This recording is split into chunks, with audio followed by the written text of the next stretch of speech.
बहुत गलत किया मैंने, मुझे ऐसा नहीं करना चाहिए था। हर वक्त सोचती रहती थी अगर ऐसा ना हुआ होता तो कैसा होता, अगर ये ना होता तो फिर क्या होता। मैं चाहती तो बहुत कुछ कर सकती थी, अपने पैरों पर खड़ी हो सकती, लेकिन मैंने ऐसा किया नहीं। एक आसान रास्ता ढूंढ लिया मैंने। तुम्हारी फुफ्फो और बड़ी अम्मी के सर पर बोझ बनकर बैठ गई मैं।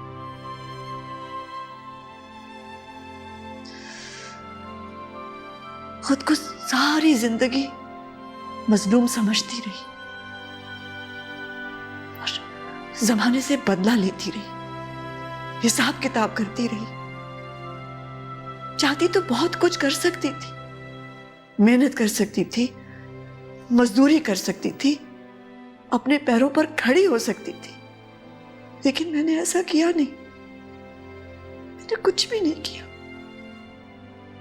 अपनी इज्जत को, अपनी खुददारी को, अपनी अना को बिल्कुल खत्म कर दिया।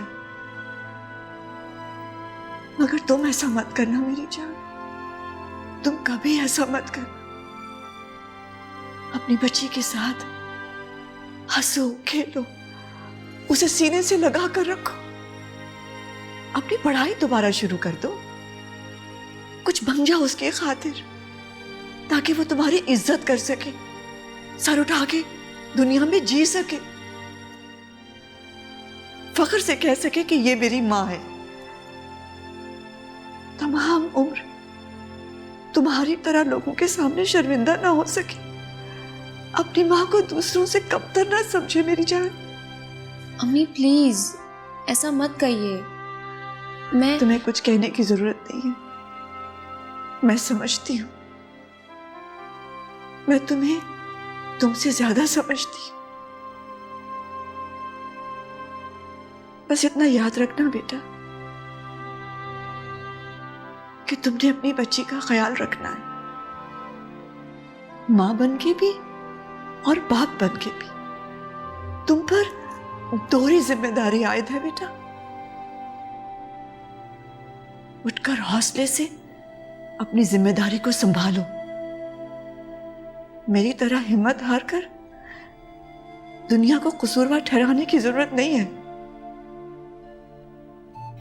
तुम और सिर्फ तुम अपनी किस्मत बदल सकती हो और कोई नहीं।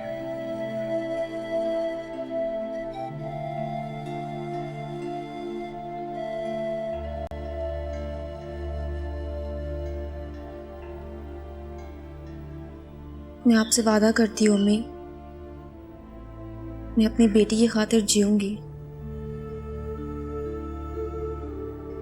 कमजोर नहीं पड़ूंगी। मैं जीऊंगी इसकी खातिर। जीती रहो, खुश रहो।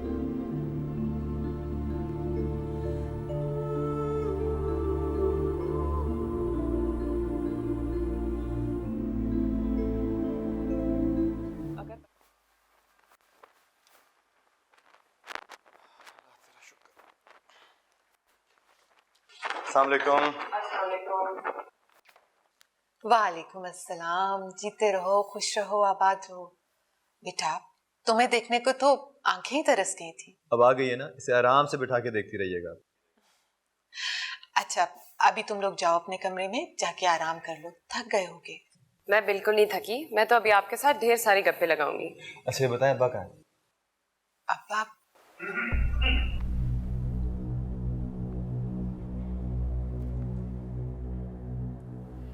आ गई तीमारदारी करके। एक ऐसे बीमार की जिसकी बदनामी के पूरे शहर में चर्चे हैं। कमरे में चलो शादी। एक मिनट, क्यों मियां? इसको कमरे में ले जाने से हमारी इज्जत वापस आ जाएगी? जो इन चौराहे में टांग आई है, नाक कटवा दी है इसने हमारी। आपकी तो नाक बहुत ऊंची है ना, इतने आसानी से कैसे कटेगी? आपकी इज्जत होती तो चौराहे पे टांगी जाती ना। झूठे इल्जाम लगाने वाले खुद ही अपनी आग में अपना घर जला बैठते हैं।